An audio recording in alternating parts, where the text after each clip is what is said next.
All right, we hot. You out there, Dustin, Justin? Yep. I'm with you. You're with me? All right, we here in the great Smith Lakeside studio. I don't know. Y'all see my fishing light down there? Oh, I ain't even supposed to tell y'all even here. But I guess you're still Johnson City? Yes, until the 15th. I think you should stay to the 20th. Maybe April 1st. Nah. I believe they double you pay, you'll stay. Nah, there's a few turkeys need to die. Well, trees. You mean trees, don't you? No, I'm going. I'm on a new deal this year. No trees. I mean, I'm gonna be in Mississippi on the 15th, and you working till the 15th. Well, I've put in with the boss that if the Mississippi thing happens, I'll be leaving on the 13th.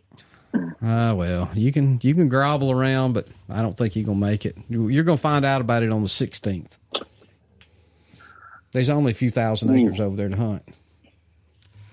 But anyway, let's move on off this. We got some youngins in here tonight, and it's almost their bedtime, and one of them's daddy's over here. I know it's his bedtime, or would be. What time is it? Definitely. I don't know when it's not. I go to bed at 9:30, boys. Generally, I get up at 5 every morning. It takes me an hour and 15 minutes to get to work, so I pull out of here at 10 after 6. Get there at 7:30 or so. I've lived that life. No more. Oh, but I'll get to see this every day. Well, when it's daytime. So, in this kind of weather, you don't want to go to work. No, not today. But anyway, we got 3 so-called fishermen, high school fishermen, Tennessee high school fishermen. I know they're all Alabama fans. I started to get them all a hat. Can I get a roll tide? Nope. Come on now. What if it guarantees 20 pounds? Yeah, I mean, 20 pounds. I'll give you a roll tide. I can't do that. I want to see a 20-pound sack. That's what I want to see. So anyway, we're gonna go around the room and introduce. We got the. Well, you didn't even drive. I thought you was gonna be the driver. You weren't driving tonight. No, I can't drive. I got a designated driver. Oh. When your kid turns 16, you get a designated driver. And you say slow down, yeah, slow down. Yeah, I know. We about ended up in the lake. I'll tell you what. If he come off that hill, there's been 2 of them right over yonder. One old lady, she went all the way to the bottom of the house. It didn't kill her. And then there was a Mexican guy working on a house down here, and he got on his phone texting when he made that curve to go up the hill. He didn't make the curve. He just right on off. So right after they paved my road, boy, I was hot. And I blocked the road. I wouldn't let them leave. I sat up there till the county got here. And I said, yeah, the tow truck was tearing up the road. It was fresh. It had just been tar and gravel that day. And he was just peeling it up. And I said, you got to stop. He said, I ain't responsible. I said, somebody's going to be responsible. And I just pulled my truck out in the middle of the road. I said, because there ain't nobody leaving. No. And Dustin can tell you, me and him both know our county commissioner. The mistake he made was giving me his cell phone number. So I was calling him. It was like 6:30, getting dark. And I said, hey, you need to get out here or get the county out here. I said, they're tearing up this brand new road y'all just paved yesterday.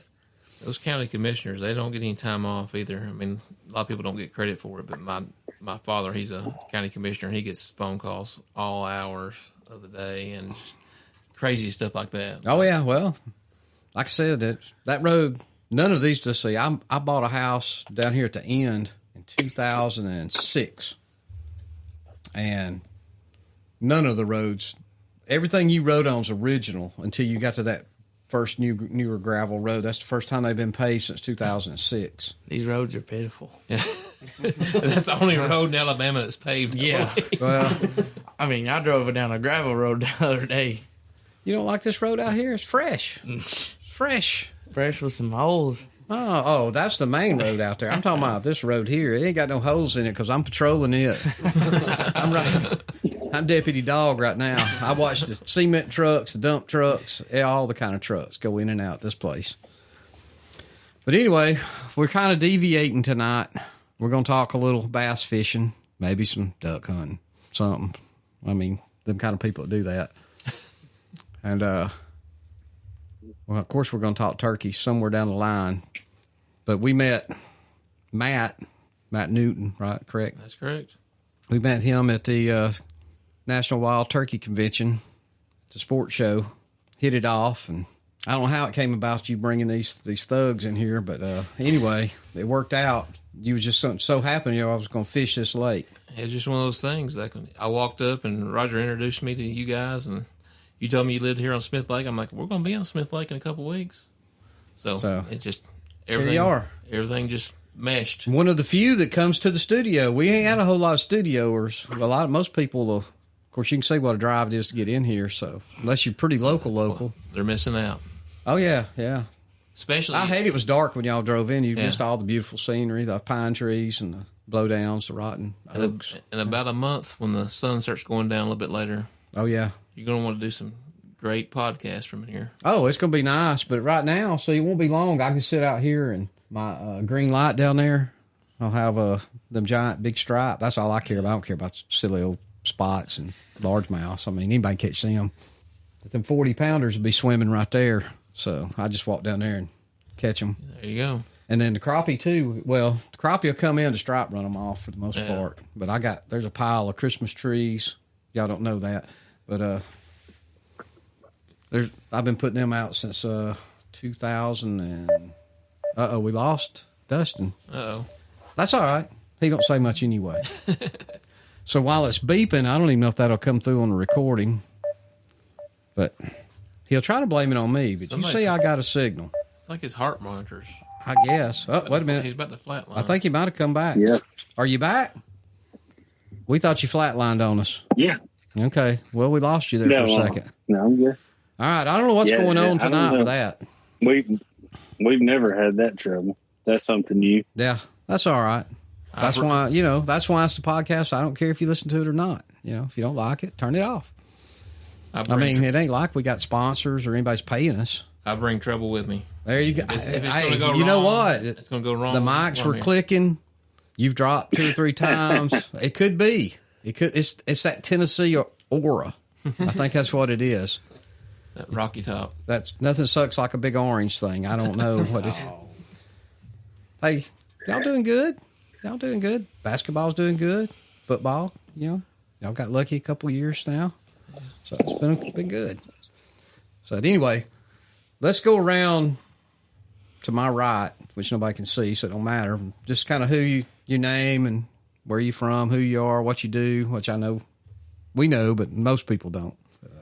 Okay. So, well, to the right of the radio dial is Matt Newman. I'm a Mossy Oak Pro Staff Regional Manager, and I met Anthony and Dustin in NWTF and kind of hit it off and got to talking. And next thing you know, a week later, I'm down here in Alabama in their podcast studio. And the more we talked about it, I said, well, hey, we're going to be down at Smith Lake. There's a high school Bassmaster open. And I said, you may want to have the boys in there to talk to them about fishing, kind of switch it up off some turkeys. And they said, that sounds like a great idea. So here we are. And then to my right is my son. My name's Barrett Newton. I'm a senior in high school, and I pretty much just hunt and fish all the time. I'm Trevor Sanford from the Nashville area, and pretty much all I do is fish. Not so much the hunting, but more big into fishing. And I'm Wesley Kent. I'm a senior also. I hunt and fish all the time. now, do y'all all go to the same high school? I'm homeschooled. You're homeschooled. Yes, sir. Both of us are homeschooled. Okay. He still somewhat goes Public to school.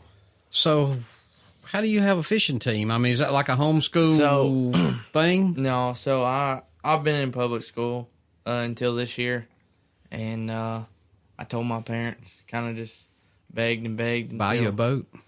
It kind of was that, and then here we are, kind of just was like, hey, if I want to take this further into college and stuff, I think I need to go homeschool to get more time on the water, and kind of agreed, and here we are. Yeah, we had a guy on, I don't know if you've got that far down, Wes Brewer from Mississippi. Yeah. His son's homeschool, and Do what? I've got some workers here, and that's what they do. They're a traveling family. The kids homeschool while they're at work. Well, I mean, it's becoming a pretty common thing. Where if I'd have told my parents I wanted to homeschool, they'd beat the crap out of me. well, I ain't that. They didn't believe in that, and I'm like, it's great. My mother could have taught me, but hell, my daddy can barely write his name. I'd be dumb as a rock. You'd be surprised. So, I mean, I think COVID changed a lot of that for the homeschool stuff. I think. But what I was going to get to, Wes, though, his son is homeschooled, and we was wondering how in the world that boy travels turkey hunting with his daddy as much as he does. It's because he's homeschooled, and his daddy said, though, it's only if his grades are up, and he'll do, 2 days of school in a day. Yeah. So he can get his time in, and then he can go hunt. Like you might do something similar, so you can go fish if you're going to miss a day of school. Yes, sir. You got to work extra hard. Well, for these kids nowadays, the bass fishing is so competitive. I mean, the most valuable thing is time on the water, so they've got to take advantage of that, and that's why a lot of these kids, especially the ones that's the elite high school anglers, they're homeschooling because they've got to be on the water. If they're not, they're well. I was wondering how you get your public school, how you get 2 or 3 days off to go practice and that kind of thing. I kind of just miss a lot. I have very few classes, and then I also have some online that it helps me. See, it's such a difference, and it's a lot different. I walked uphill both ways, to school, up to school and down from school in the snow, barefoot. In the snow, barefoot. Yeah. It's a lot different now than it was when we was in school, for sure. When we was in school, we'd probably miss like one class and go deer hunting. And now, they're missing all day to go fishing. Yeah, we didn't have computers. I mean, we still had a mimeograph machine or whatever, but because I graduated in '83, so that tells you how old I am. Y'all wouldn't even thought about. No. So I was too. Yeah, I know. Trust me, I know all about it. We checked in a hotel one night, and that's what he told the guy. The guy kept questioning. He said, "It's just me and my dad." And another lady one night, we checked in a hotel, said, y'all just want one king? Well, heck no, we don't want a king. We need 2 beds. I said, I like you, but not that much. Oh, yeah. So, But we eat together. Yeah, we're not a couple. We'll kill a couple of turkeys. Oh, yeah. No couple. These boys, I mean, they, like Wesley was talking about, he used to be, public school. He went to a public school called DeKalb County. And Barrett, my son, he was in Cookeville, so he went to Cookeville. Of course, they didn't even know each other. They was both fishermen, but they was also playing other sports. They played baseball against each other before they even knew each other. So it took, bass fishing. It brings everybody together, and it's crazy how small the world is. Now, Trevor, he says he just fishes. We're fixing to get him into some hunting. Yep. We're going to get, I think Wesley's probably going to get him a turkey this year. If he gets a turkey, yeah, I'm going to tell you what, you're going to be a turkey hunter too. Oh, we're going to get him a turkey. It's a disease. It really is. I mean, it afflicts you. I don't know why they like a turkey sitting on a limb. When you call to that turkey and he gobbles back and he gobbled at you. Yeah. I mean, I guess you could relate it. I throw that lure out there and that fish hit my lure, or I did whatever it took, but it ain't the same. I mean, you're talking to it. That's what I love about it. There's nothing like hearing a bird spitting in drum 20 yards in front of you. You're exactly right. It's even worse if you can't see him doing it. Come up behind you. Because I don't know how y'all are, but when one's spitting and drumming, I can't tell where he's at. If I can't see him, now if he's gobbled, I kind of know he's there, but if he ain't gobbled in a while, heck, sometimes it sounds like it's behind me nearly. So folks that don't do it just don't have a clue, but you're fixing to find out. Yes, sir. Yeah. Excited. Yeah, I think they get excited catching those fish, but I mean, looking back at Barrett, I've been lucky enough to film almost all of his turkey hunts, and he's never been as excited to me as he has when he killed a turkey. Yeah, yeah. You might think you're excited catching a big 5-pound bass in a tournament or something, but those turkeys, I mean, there's something special about them. I think it is something special about them. And what I like is you don't brag about I killed a 25-pound turkey. Really, you don't. No. I mean, everybody talks about their spurs and that kind of thing, but as long as it's not a Jake, yeah, you've done something. Oh, yeah. You've done something. Well, I mean, even if it's a Jake. Well, I mean, yeah, if it's legal, it's legal. I mean, sometimes, listen, I've shot my fair share of Jakes. I ain't gonna lie, especially in the early days. Barrett and I, we kind of messed up. I may have shot one in Florida. Well, maybe 2. I ain't sure. But we was in Missouri during COVID, and of course, father-son hunt. You're sitting there, and these turkeys come in, and they're gobbling like grown. They're gonna act like a man. They're gonna die like a man. Exactly. And they came running in, and we didn't have much of a chance when they come in. They was what they call, I guess, a super Jake or whatever. Almost had a full fan, and we just didn't have time to think about it. It was boom. We doubled up. And next thing you know, I'm like, dang, this thing's a Jake. But well, it didn't bother us. I have to do it over again. Last year was in Oklahoma. We had that group on us. Dustin, would you have pulled the trigger now? Absolutely. I still, I mean, that was one of the way they come in and just all of them gobbled 20 yards from us facing us. And you can see the smoke come out of their mouth. You're like, God, we should have just pulled the trigger. It was funny. We'll go back to Oklahoma, I guess. There was no doubt. I had no doubt it was a Jake. His beard was 2 inches long. Yeah. But when the guy, and I'm hesitant to call him a guide, he wasn't really a guide. He showed up, and then he would leave and go to work. And he happened to be there that morning, and he was way back off from us. I don't think he even heard the turkeys, did he? Or did he hear them? No. He did. Anyway, we call these turkeys as 4. I think 4 of them, wasn't it? Anyway. There's 5. Mm-hmm. These turkeys they're inside 20 yards. I mean, they're in our lap. And gobbling like men, but they little beards. They're big birds for Rios. When he comes back and we tell him about it, are you sure? You sure those wasn't full grown turkeys? Well, they had small beards. Yeah, but there's a fire over here a couple of weeks ago, and they got in there so quick it could have burnt their beards off. Yeah. If I thought that would have worked, probably would have went ahead and shot them. But, So, but we got to go back to Oklahoma, long story short. So we didn't kill nothing out there. He's going to move y'all on out. Want y'all to cash out and go on. Yeah, that's exactly. I mean, he was good to, actually he put us over there at this spot because he didn't think no turkeys were there. And we come in early. Yeah. Says, y'all going over there this evening. We called one 600 yards. 600 yards, and he wouldn't come he got out to about 80. That's it. Wow. Well, actually 2 of them that day. But yeah, he was so far we couldn't hear him, but we could see his head. We could tell he was gobbling, but you couldn't hear him. Yeah, we would call, I'm talking about loud, and you'd see his head shake. And then a couple seconds later, you'd hear the gobble. Real light. Yeah. He was that far away. He did come, though. He just didn't get all the way to us. But anyway, all right, there's our turkey talk a little bit. Y'all want to go ahead and get them stupid ducks out of the way, or we'll talk about them in a minute. Tell us about and any of you can do it, but how's these rules work? How many people's in the boat with you guys? Is it like a normal bass tournament? Yeah, so it's 2 anglers in the boat, and then we'll have a captain. So the captain can drive us around. But that's all he can do. He just Make sure you're up closer to that mic. He sits up in the perfect. cockpit and just drives. We tell him where to go, and he can't touch a rod. He can't tie our baits, at least in the high school division. Now, the younger kids, he can run the trolling motor. He can, help them get them unhung. But once you get in the high school level, it's so he drives the boat, but y'all do the trolling motor and stuff. Yes, y'all are working all that. Yes, sir.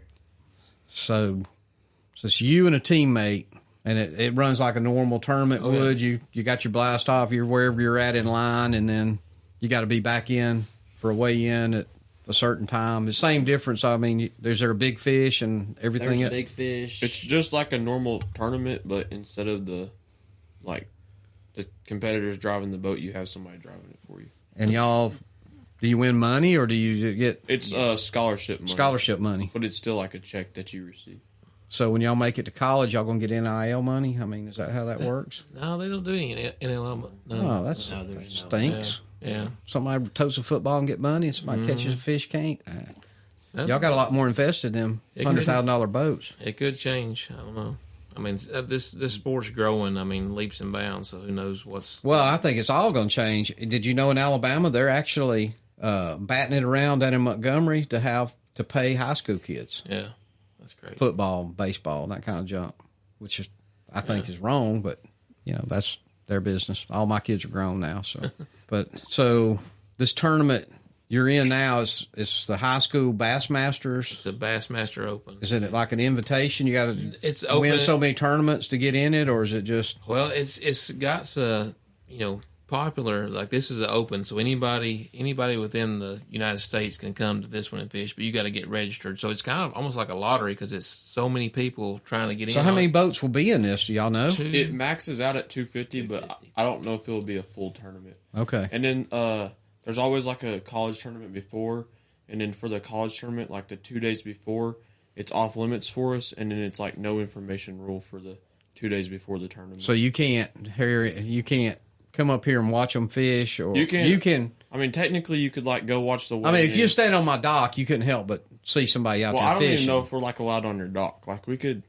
No, we can't touch a toe to the water. Oh, really? No. Well, your toe would be in the water on my dock, unless you fell in. Yeah. Well, then don't look out. I'll put the blinds down. You can't even look out there. Of course, ain't a soul out there right now anyway. So, hey, y'all don't even know where I'm at by water. So we seen a boat. You'd be surprised. I know. These kids put their homework in. They know these lakes. Like well, this is a hard. And Dustin can tell you he was raised up here. It's a hard lake to fish. It's so deep. And and right now the water's way higher than it normally is, and they're dropping it. And I don't know if fish bite less on when it's falling or whatever, but it all depends. I mean, Gunnersville, they always bit better when it was rising a little bit because it was real.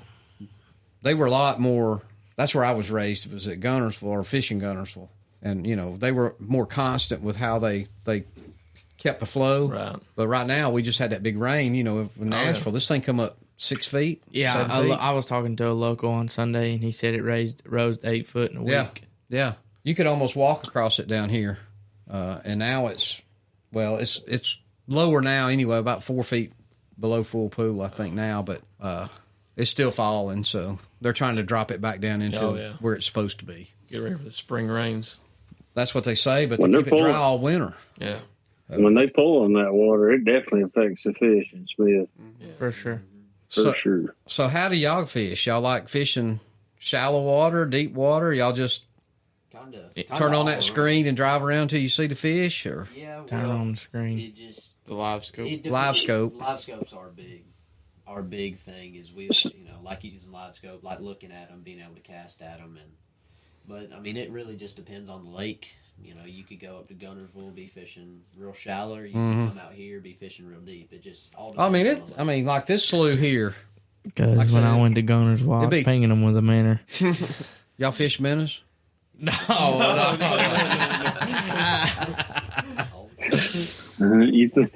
I bet them boys don't have no beetle spins or no rooster tails in their box either. We just like to give them cancer with our transducers. Yeah, well, y'all probably killing me. There's some big folks out here. They have that Toyota thing and all that junk, and my hair stands up. So many of them live scopes come by, and whatever the live scope's Garmin, right? Yeah, or Humminbirds got their Humminbird. or Lorraine. Yeah, they've all got their own now. Yeah. I get, but forward facing. I was out here fishing. It was up in March one year, a couple of years ago. I was crappie fishing. I just walked down here and I just throw a jig off back toward the bank. I'd caught a bunch of them. It's right before the sun rises over here. That's east. But once the sun got up, something happened, probably like y'all, something changes and whatever. But there was this dude, he was floating down, he was fishing, I swear to God. He had a bait on, it looked like a giant brim. I don't know what it was, but it looked like a giant brim. And he was just throwing that thing. And he come right on the outside of my dock. I was on the inside, and I said, "You catching anything?" He said, "Well, I'm practicing whatever tournament that was." And he said, "What about you?" I said, "Well, I caught 9 good crappie." I said, "As soon as the sun come up, it's turned off." And he said, "Well, there's 15 or 20 right there in front of you." And he said, "There's another 15 or 20 pointed back up that way." I said, "Dang, you must have a live scope." He said, "Oh yeah, that's the only way to fish." And he was just running that bank down all the way down, because it used to get real shallow. I don't know how deep it is down here in the end, because they dug all that out last year. But he got somewhere down below me, and he caught a big old bass on that thing. Really? Because he turned around and hollered at me. He said, because I said, "What in the world would swallow that?" And I guess it wasn't a very big bass, but he ate that big old bait. Yeah. So it's true, big bait, big fish? Is that? Seems to be the case. Seems to be. Sometimes those little ones eat the big ones too. Yeah. 2-pounder eat 8-inch saltwater shad's crazy.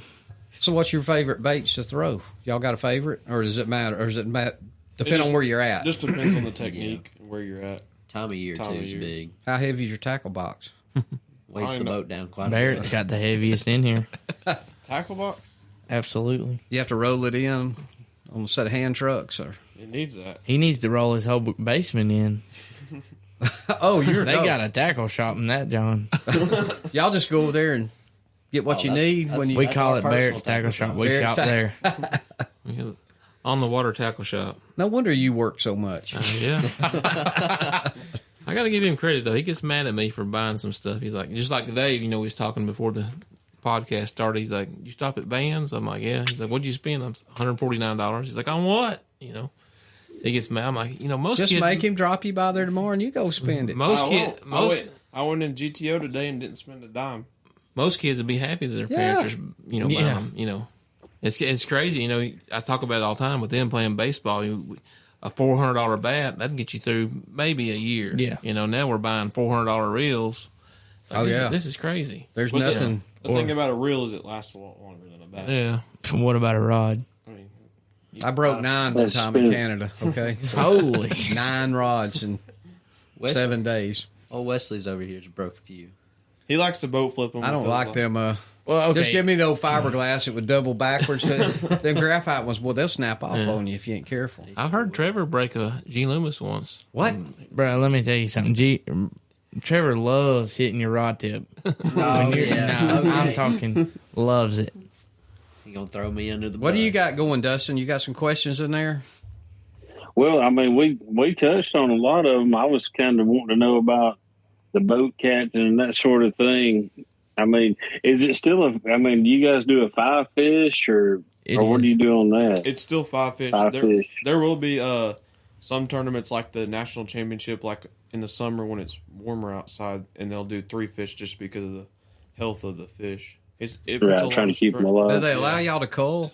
Yeah, Absolutely. Okay, I wondered that. You're not allowed to cull like a dead fish. So if you have like a dead fish in a live well, you're not allowed to get rid of it for like a live, bigger one. Okay, Because so you you got to get- keep your dead. If one dies, you got to keep it no matter what Normally, size. it's like a quarter-pound penalty if you have a dead fish, and then you can't. If Yeah. it's like your big fish, you can't. They wait make for fin it. weights for a reason. So can you tie it back on and use it for a lure bait? I mean, that might be something Technically Wesley not live tries. bait. I mean, I was fishing in Canada and I caught a little old bitty one, and a big old pike come up and eat it before it got to the boat. So, See? Well, there you go, catfish bait. so what comes out of all this? Well, I didn't mean to interrupt you, Dustin. So you carry Oh on. no, I mean, I'm you good. brought I up something good. I didn't even I was- ask about the fish limit. I mean, I don't fish bass tournaments. I just complain when I'm out there trolling and they blast off at the park and there's 400 boats come by me. Well, what is how many hours do you guys get to fish? Usually It's blast like- offs around a 7, and then you'll have your weigh-in will be. It'll usually starts at about 3, and then they'll have flights. So 25 boats go, and then every 15 minutes. It's every Yeah. 15 minutes. every sorry, 24 15 boats. minutes, and they'll have a bunch of different flights, bunch of different weigh-in times. So if you have a later boat number, you get to stay out a little bit longer, and vice versa. So if you 20 minutes from the starting guy, you got 20 more minutes. That's how they try to make Is that it. the way it They works? try to make it, but But, a lot of uh, times that don't happen. We get blasted off faster than we get come back in. So, Yeah.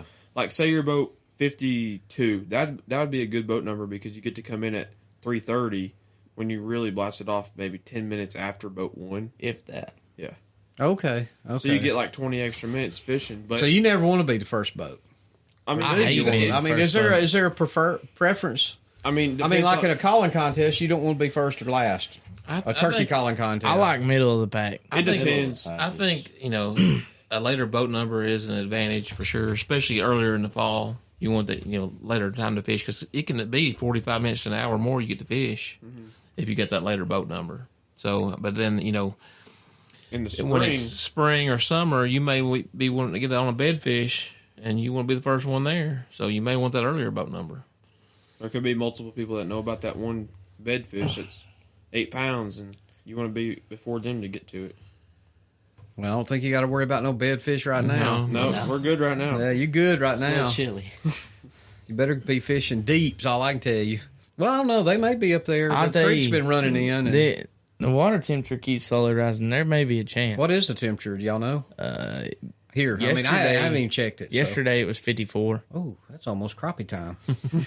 Let's get in Or there. crappie. Do y'all call them crappie or crappie? Crappie. I'm a crappie guy, too. I don't Crappie. understand them Yankee All right. crappie guys. God. Pecan Or or white perch. Or pecan or pecan. I can call it. I go either way. I usually say pecan. That's me. Yeah. Pecan. You I said mean, pecan. You gotta go I'm not a pecan guy. What about, are you acorn or acorn? acorn. Yeah, okay. I knew that from Tennessee. I mean, I figured it had to be acorn. You get some acorns, you go a little further south. And a little bit further north than y'all, So what's y'all's goal in all this? I mean, to win, I suppose. I mean, But the main goal in at the beginning of the year, the main goal is just to qualify for the national championship. Pretty much, that's like our main goal. so y'all are trying to gather points. Is that what that works? So like in our state, there's like 4 different trails. We have like a southeast, a central, a west, and then a Bass Pro, and then there's like the state, which is like all over, and it's each different points. And then, like, they take so many from each region that qualify for the national championship through the state. And then through these open tournaments that are, like, all over, you can qualify through the national championship if you get top 10% from each tournament. So, like, when we were down in Florida, there was, like, 170 in that tournament. So they took top 17. And then, 19. Like, There was 190. There's 100. Okay, so they took 19. And then, like, I qualified and Trevor qualified for the national what happened to championship. you? That was a wreck. Oh, Some unfortunate stuff. He had never been on Harris Chain, so it was so y'all have never been teammates on a boat? Just like in like a local tournament. Like, Okay, y'all may Yeah. fish Yeah, we a fished with each other non quite a high bit. school correct. sanctioned thing, and Because with high school, it's pretty strict with partners. So like, if he started the year with his partner, we couldn't switch partners in the middle of the year because what happens if your partner quits or gets sick? you can get a new partner, but that would be like a permanent thing. So you couldn't like do it one time. They don't do like alternates. And how does that work too? I suppose all of you have your own boats. Yes, sir. So Each team has to have their your own boat. teammate just fishes on your boat, or y'all Correct. switch around? Does he have a boat? Maybe y'all take it one lake or your something. partner, your other partner can have a boat, but it's only like one boat. I mean, you only need one boat. Yeah, I know, but I just Right. It varies, like say Barrett's partner. Barrett's partner this year is playing baseball. He's not a big fisherman. He just he likes to fish. He don't have a boat, so he just comes and I can see that. See, I don't know any of this. My kids play golf. So, I am not a golfer. Trust me. Trevor and his partner, they both have boats, and they're both putting in time. Trevor's doing his thing, his partner's doing his thing. And trying to put all that information together. So, but for the most part, I think Trevor they'll fish out of his. But I guess it'd be great if your partner had a boat and you had a boat trouble. I mean, you got another boat. That's a big part of it. Like traveling with an extra boat or just having extra things in case something happens is a big part of it. Let's talk about we kind of joked around about it, but electronics are a big thing now. Yeah. I mean, Yes, very big thing. You got to rely on them a lot nowadays. Yes. So like, say you're in a tournament. Okay, like out here, say you're in a tournament and you've been catching them out deep scoping. If you go out there and your live scope goes out and you hadn't done anything up shallow, You're screwed. you're screwed. Like you might as well put it you up, had to load it on pretend the it's old trailer. days. I mean, you might be screwed by everybody else that's got a live scope. right. You might be able to go on the bank and catch them, but I mean, you're not going to have any confidence off of what you. I mean, your day's already gonna be. You're going to be down on yourself. we had a guy in here, Rock Crow, no relation to me. He fishes. He's pro. I don't know if he's fishing Bassmaster. What do you remember? What he fished, Dustin? Was he the Toyota's thing? Yeah. He was in the Toyota series, whatever that is. Whatever. Anyway, he'll turn his live scope off. He just one of them. I mean, These 3 guys right here, I got to give them credit that they're not so far into the live scope thing that all 3 of these guys can go out and catch them without. yeah. I live mean, scope. I think you should just be able to. Because I think there's some people that probably couldn't. It may get in their head a little bit, but when it comes down to it, they don't need live scope. I mean, back in my old days, you tried to get lake maps and maybe even topo maps before there's a lake there. It's trying to find railroad tracks and bridges and whatever else. Because the live We scope, would take pictures while the water was down. yeah. We got tons of photo albums. Y'all should have been here about 3 weeks winter. ago. Drove all around this place. You see all kinds of. I mean, it's down a little bit now, but I mean, it was way down. You see things you won't never see in the summertime here, in the winter. So the live scope thing, it's really came on probably in the last year and a half. So these boys was catching them before live scope, so they know they have that to fall back on. I've got a live scope. The main heart piece, my wife bought it for me. It's still sitting in a box. It's in my shop. I've never put it on my boat because I got to still go buy a giant monitor. Not necessarily. Well, I don't know. Well, you got to have a screen of some sort. It's probably so far out of.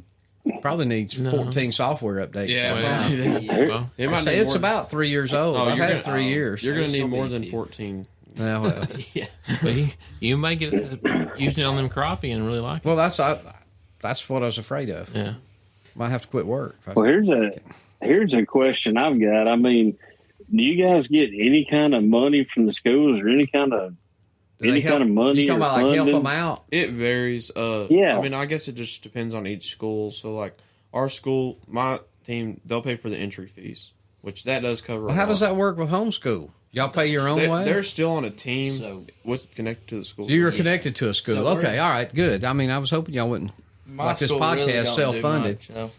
They get out and they get sponsorships and stuff. So it's kind of like booster club ran.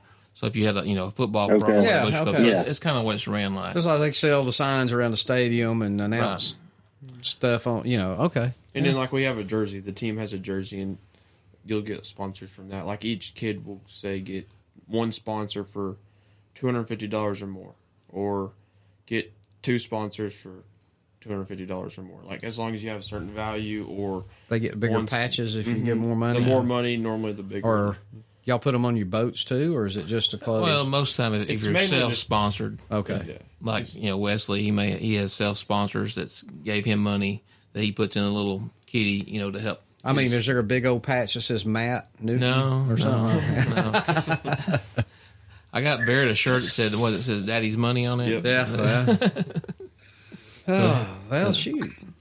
So y'all start. I just wasn't sure about that, because what if you do have a guy that he's because I'm sure there's some kids that are pretty decent fishermen, but they don't have access to a boat or whatever, Right, and that's why I was wondering if there's any kind of monies for that. They're like, for someone like that. So say you have a kid that's wanting to fish, just wanting to do it for the competitive part of it. And he can come to like a team meeting or something. I don't know how y'all's team do it, but I'm sure like a meeting or like the sign-ups or whatever, and they'll try to find you someone that has a boat already that's needing a partner, because there's a lot of kids that have boats that want to fish that don't have a partner or can't find one, and it is hard to find a partner that will fish the same way you like the amount of tournaments you want to, because there's people that want to fish every tournament there is. Like I struggled finding a partner that was as dedicated as I was. So. But I will say this. Our team's got a big problem with there's kids that's got boats and they got a partner, but they can't find a boat captain. Really? Cannot. So they got a boat. They have neither one of them's dad can do it. No, well, that's the thing. It's just kind of like, I'll tell you, I haven't experienced it, but I'm going to tell you right now, that's got to be a hard job sitting there watching two kids fish and you can't even touch a rod. And sitting out there 8 hours a day I in agree. a seat. I mean, but, and some folks, other parents work jobs where they Absolutely. can't. That's a big part of it. Especially with now, travel. You probably can answer it better. Well, y'all can too, but a boat captain, can it be anybody? It can. It can. Well, you can't. It's got to be in a certain. I mean, it can't be like it's supposed a to be buddy like, at high school, can it? It's supposed to be like 18. Over 18. You got to be over 18. But it's like supposed to be like friends or family. Like you can't just go have a guide. You boat couldn't just captain. call me up and say, "Hey, I'm coming to Smith Lake. Drive me around." Because you're like no, you You could do that You because could you do don't that. have a licensed guide. as long as you're not like a licensed Yeah. guide, you can boat like you could boat captain us. I guess for this tournament you could boat Really? captain us, but I think they would go, he lives. but on you would that have to lake." follow the same rules that we would. Like you can't go out there like the 2 days before the tournaments or like 2 days before the opens. You couldn't Yeah. do that. You couldn't receive information, ask for information or anything like that. The only like stuff you can do like Good view from right up there, though. you can you can do like research online and stuff like that. Just any stuff that anyone can get and that's put out there. Like say a college guy at the weigh-in says like a bait he caught him on. You can get that and stuff like that. But you can't go up to someone one-on-one and say, what do I need to do on this lake or whatnot. Now, can you or do you guys ever look at a tournament that was fished here? Watch Oh yeah, I all the mean, time. see what they were for sure. doing and how they did it or what they were for sure conditions. like YouTube, map studies. Yeah, map studies is like big for certain tournaments. I feel like there's some that you just got to get out on the lake and run it and see what it. I'll be honest. The first day I was here, didn't really fish that much. I got to feel the lake and then kind of just. So have y'all fished this lake before? Well, Never. I got down here Sunday. I've been on. Oh, it. you've been here. I've been on it 3 days already. Thought you had a little sun. Yeah. Okay.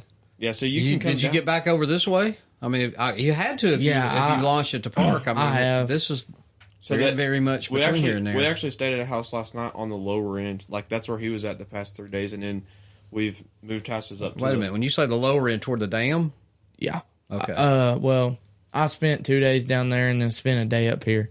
because that's a long run from here to the dam. It is. Now, I mean, I know You y'all did- run 90 miles an hour, but You did come up here, though. I did You- come up you here put it in yesterday. I mean, this lake, it's a strange lake anyway. It's I mean, it's weird. almost like 3 lakes. 3 fingers. Yeah. And they are massive. Rock Creek, you got Rock Creek, then you got Ryan's Creek, what this is. And what do they call the other one, Dustin, up your way? Is that Clear Creek or what? Yeah, you got Clear Creek and Brushy, and those two would be more up my way. Yeah. Clear Creek's going to come in from Walker County. Brushy's going to come in from Winston, and then you're up on the Coleman. Oh, yeah. Whereas so- Ryan Creek runs right out here in front of the house. I mean, Yeah, y'all crossed Yeah, you're over on it and Ryan you come Creek. by that little store up there. That's Ryan's Creek. Yeah. I see a lot of people fishing up in there. I don't. We take the boat and ride up there sometimes just when she wants to go riding around.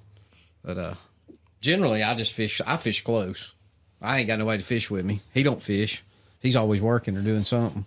And Gotta save that it money. ain't no up. fun to fish by yourself. No. No, it's kind of like turkey hunting. I think we talked about it. Like, I hate kind of a turkey Yeah, by social thing. myself. I can do it though. It's more fun to do it with somebody. I will say It's this, fun. though. I mean, I like going it by is nice. myself and fanning a bird. I had I love that. a buddy that I turkey hunted with. He was my hunting buddy, but we didn't hunt.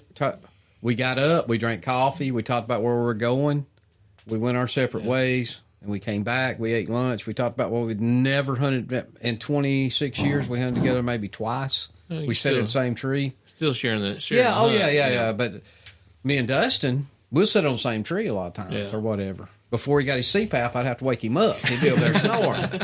It is nice being by yourself sometimes, I will say. Like, Oh, I think that's one of the. Sure. You can do it with your friends, or you can do it alone. Yeah. It's not the bad part of doing it alone is you're really alone. I mean, somebody needs to know where you're at Yeah. all the time. I mean, and I'll- we will split up too. oh if yeah, we need to. split up in Tennessee. We split up in Texas. I mean, when you got thousands of acres, and only a certain amount of time, you got to cover that ground. Oh, yeah. For sure. And you I mean, only that's- got a that's certain just- amount of days to try to make it happen. Right. Yeah. Exactly. that's just like fishing with 2 boats. You cover a lot more water.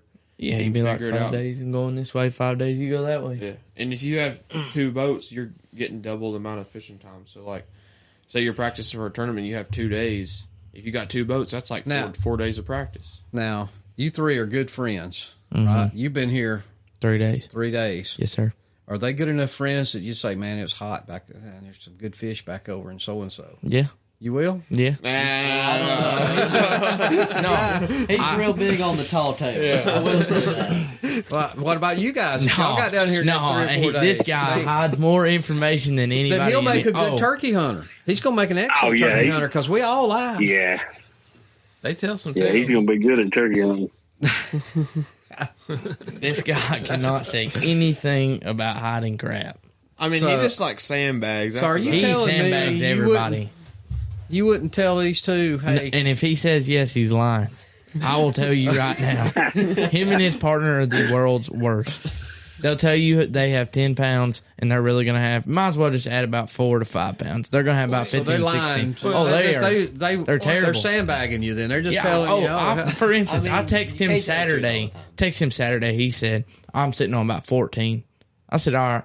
They weighed in. They had 1940. Okay. Okay, what did you say? You said you had 2 dinks and came in with a 10-pounder and 6-pounder. Yeah, we had 25 pounds, and I told Barrett I had 2 little ones. I'm not going to lie Did you about have that. Okay. did you have those when you told him he had 2 little ones? Yes. Yeah. You had the 10 We did. pound. Fine. Okay, I will say that we did have. We only We felt had. bad for you. We only had 3 fish at that point. We did have that 10-pounder. I and was the Oh, about we 6. see, we Wait felt a bad minute. for you. I was Barrett's about like, to what call do I do? I was like, well, just call him. Maybe he can hear the road and he'll know where to come to.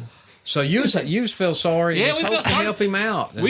We felt so sorry for him, and we left, and then came back, and he's sitting there, and we're like, what do you got? And he's like, he put up 2 fingers and then 5. And we're like, No. Yes. Y'all did. come around that corner, and I was okay. So here's what happened. You were grinning. You were Me and him. as soon as I came around that girl. So I'll just explain. Wait a minute. Hold on. Wait a minute. When did the 10-pounder get caught? All right. So, Did you have the 2 dinks? No. So we blasted off at 7:00, and we rounded the corner to go where these 2 guys were because everybody found these fish, and we was like, "Whoa, there's like 10 boats over there." So we turned around and went upriver, and we had a spot up there, and I don't know what went on up there. It was insane, but our 8th cast, we caught almost a 4-pounder, and then That was a dink? yeah. For the bag that he I don't know had, about that you, was but deep. for me, a 4-pounder is not a dink. So it was a 3. It is a dink compared to a 10-pounder. Yeah, so about, I don't know, 30 minutes went by. It was like 7:50. I caught a 6.3. That's your second dink? Yeah.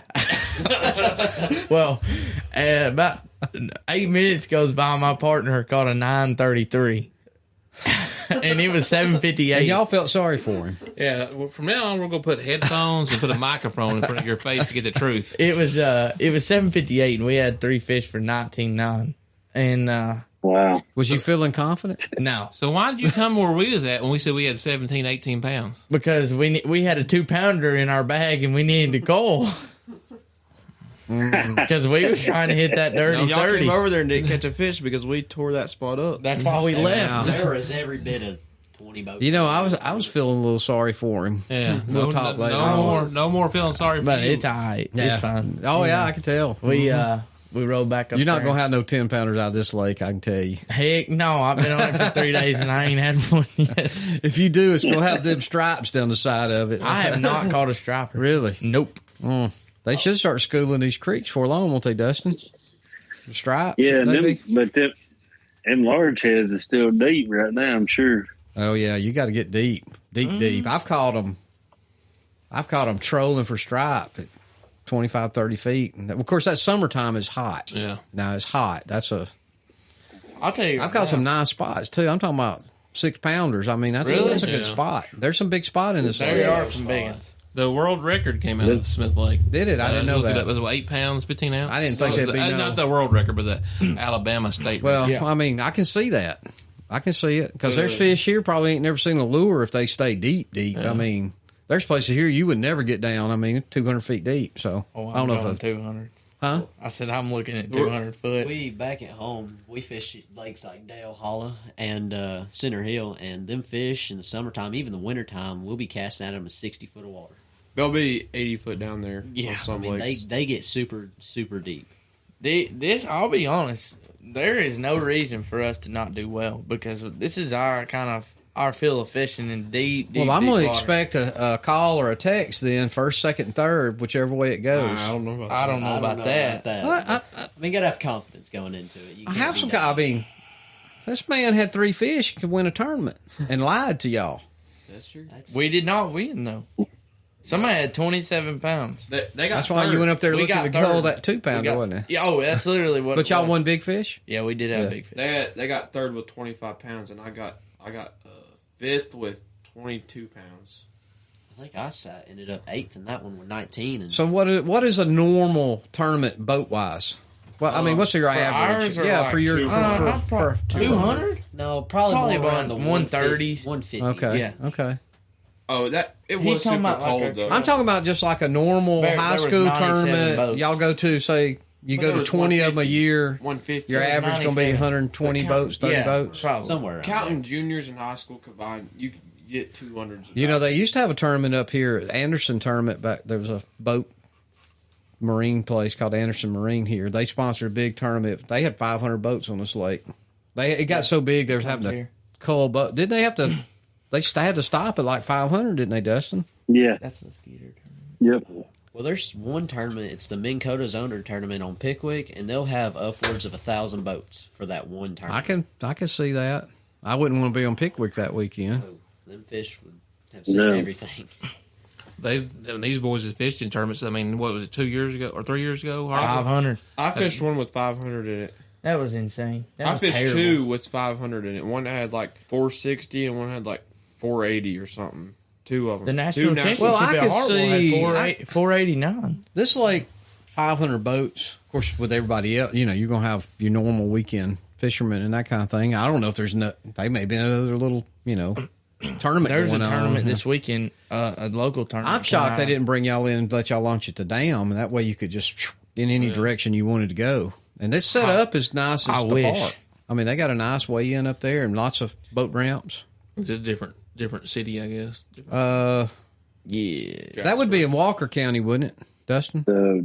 The dam? The dams? Yeah. Would it be considered like Yeah, Jasper? But yeah, it'd be Jasper. Yeah, Yeah. that's exactly why. It'd be Curry. They're doing it off the money. The money's the Yeah, big thing. that is like, so I'm going to say Coleman gave him a heck of a So you saying Coleman sponsoring this thing? Absolutely. The county? I guess the Absolutely. county? Yes, sir. I didn't know that's how that worked. I thought y'all just picked a lake and came. I didn't know they paid y'all. That's like paid the biggest part of where we go. So, I mean, they'll come to the Tennessee school. I don't know how y'all. Tennessee Bass Nation. Okay. And say, come to our lake and we'll give you whatever. Yeah. X dollars. So it's like, did you know that, Dustin?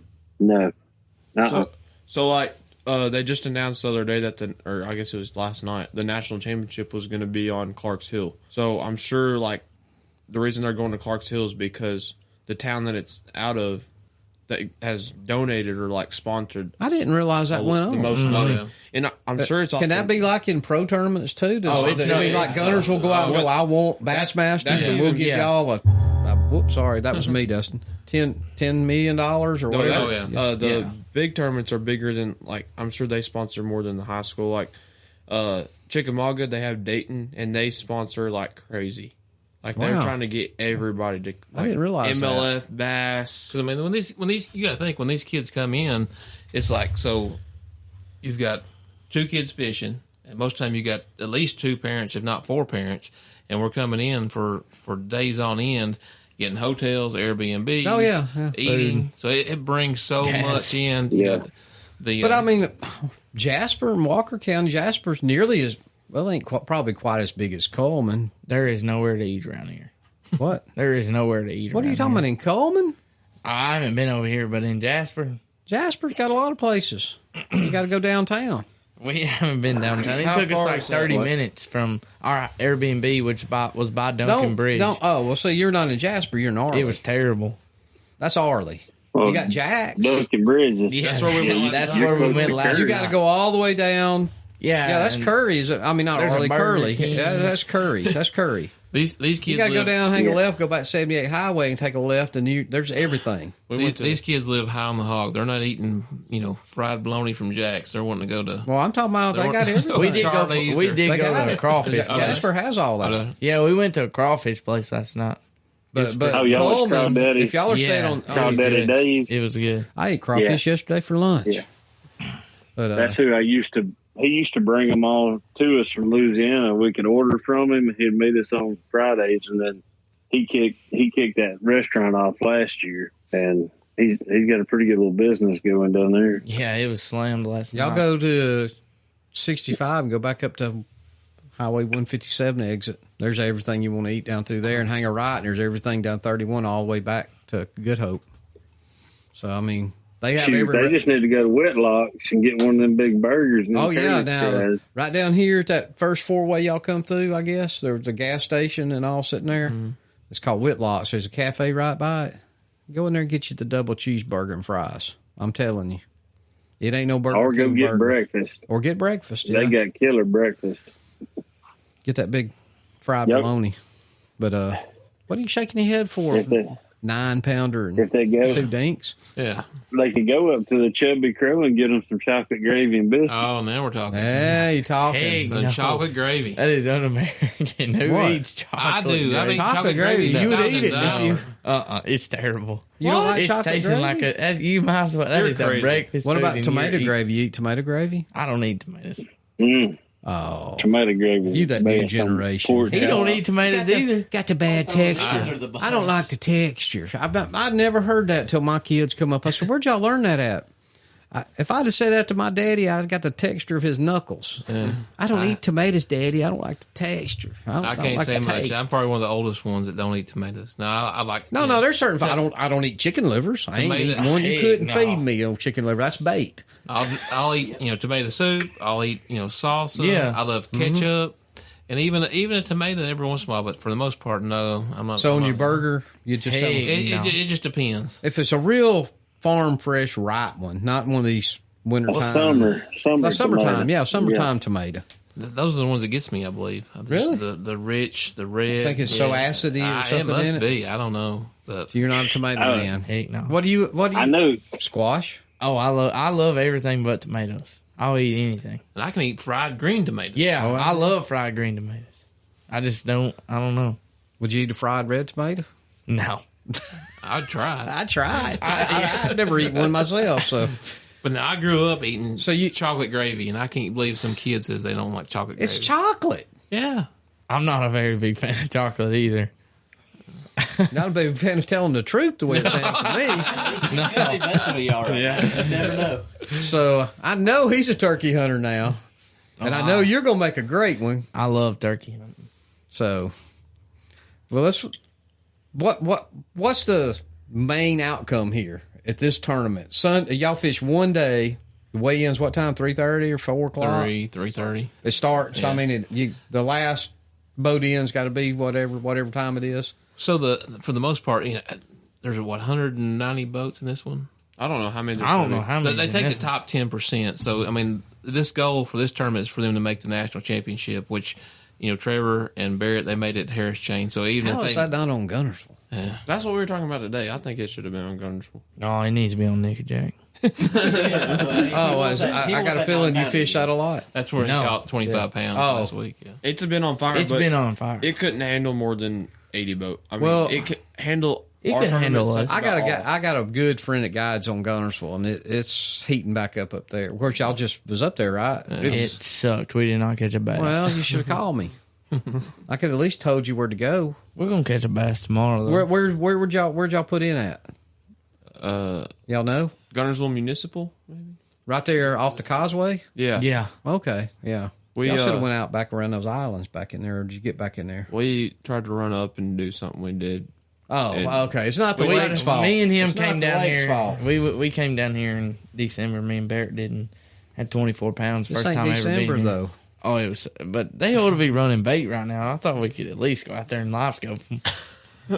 We were just trying to hang them in a. Yeah, because we know that's what we're gonna have to do. My buddy just put on the big rattle trout tournament there 2 weeks ago. The Bill Lewis. Mm-hmm. Yeah, Mike Carter. I don't know if y'all ever heard of Mike I do. Carter. You know Mike? Yeah, me and him used to hunt together, and I just buy him gas, and he carries me crappie fishing. So he threatened to blindfold me. But I told him, I said, son, I say son, he's not much younger than me. We're about the same age, but I said, I've been all over this lake. I've been up there since I was born. So you unblindfold me, I'm going to know where I'm at. I'm trying to think of a way to blindfold Wesley from now on. What I need to be blindfolded. So you don't know where we're going. I don't go. I'm a little bit upset about this 9-pounder here. I felt sorry for you. I still know where he caught it, though. I could have told you where he caught it when he told me he caught it. No, we don't. Yeah, I do. I mean, we all know Now, which lake did you catch this on? You didn't tell me. Nick and Jack. Oh, no wonder. Yeah, that's Yes, why I the did Nick and tell you. Jack. You didn't tell me. I knew. Did that fish That's the only live? spot up on the lake that's like that. That fish live, you think? Did he make it? Oh, Oh, yeah. yeah. I mean, but Alabama's just a big study. They're going to outlaw tournaments at on the Coosa somewhere down that way, as far as weigh-in. I heard it's that, coming. Yeah, they're changing the weight. They're changing it because it was killing 60% of the fish No. or something or other. I don't know. Last Saturday when he caught that one, or his partner caught that one, there was 2 other big bass caught. There was two 1084s caught. In the same day. One Same was on day. Chickamauga, though. Oh, okay. Yeah, one was on Chick. Kevin okay. Drake caught it in the Okay. American Bass thing. What's that lake we're going to tomorrow? Starts with C. I can't tell you. It's right up here, like right up the They're road. looking for a big spot lake.